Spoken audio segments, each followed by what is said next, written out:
Lady's time has expired. Gentlelady yields back. The gentleman from Georgia, Mr. Loudermilk, is now recognized for 5 minutes. Well, thank you, Mr. Chairman. Mr. Begg, thank you for being here today. We're in interesting times in this country. And one thing of the 10 years that I have been in Congress, I have learned is that this city and the government love status quo.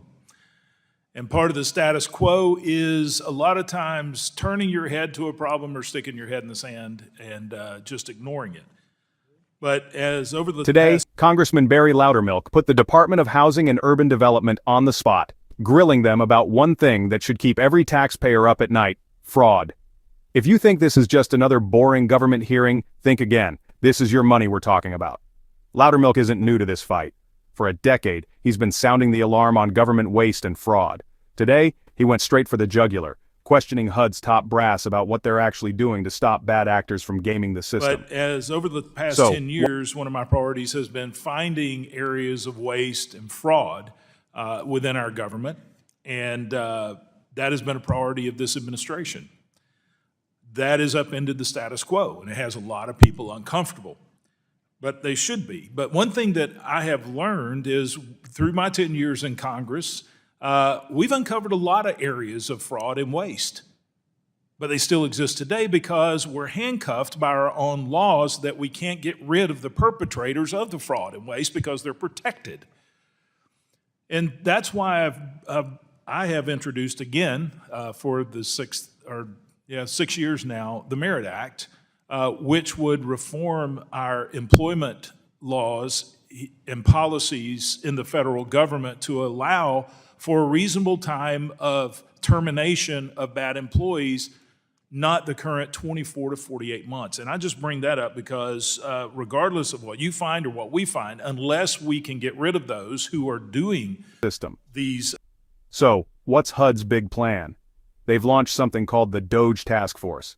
No, not the meme coin. This is the Departmental Oversight and Government Efficiency Team. Their mission? Root out fraud, waste, and abuse. Sounds good, right? But Loudermilk asks the question we're all thinking. Is this just a fancy name or does it actually work? Here's where things got interesting. Loudermilk pressed for the difference between fraud risk and actual provable fraud. The official admitted spotting risk is one thing, but proving fraud, that takes time, resources, and sometimes a full-blown investigation. And here's the the wasteful spending of taxpayer dollars. We're never going to do anything, but what this city is good of is doing oversight and reports and rarely fixing problems. So, Mr. Begg, HUD Secretary Turner recently announced the creation of a DOGE Task Force to help uncover the waste, fraud, and abuse that we all want to get rid of. What is the relationship of this task force to your office and the HUD IG? We have coordinated at a high level with the HUD DOGE lead and offered to collaborate on combating fraud, waste, and abuse in the department. We've offered examples of significant open HUD recommendations that, if action was taken on them, would generate significant cost savings. And so we've been communicative with the HUD DOGE team lead and the HUD leadership about our interest in working together to prevent fraud, waste, and abuse.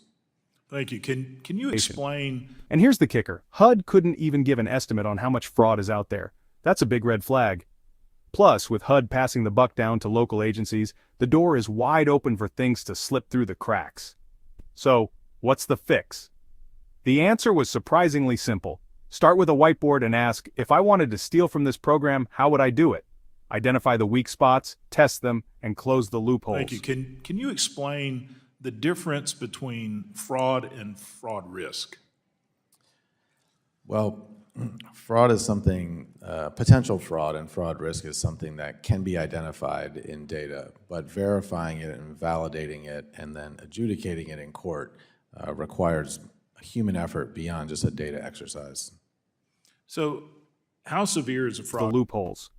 Look, Loudermilk's questions weren't just for show. With billions at stake, accountability and transparency are non-negotiable. But will HUD act, or will this hearing be just another headline that fades away? Let me know in the comments, are we doing enough to stop fraud, or is this just more of the same? Like, comment, and subscribe for more political deep dives.